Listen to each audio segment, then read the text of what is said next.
Welcome to homework. Good day. In this question, we are asked to solve for the final pressure of the flask.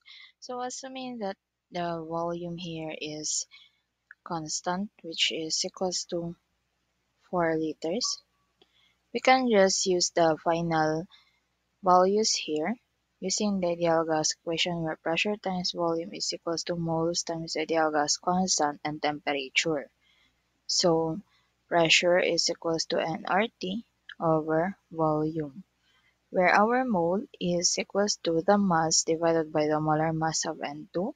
So given mass here is 2 grams divided by 28.02 grams per mole times the ideal gas constant, which is 0.08206 liter atmosphere per mole Kelvin, times the temperature -55 plus 273 Kelvin, since the temperatures should always be in Kelvin scale, divided by the volume, 4 liters.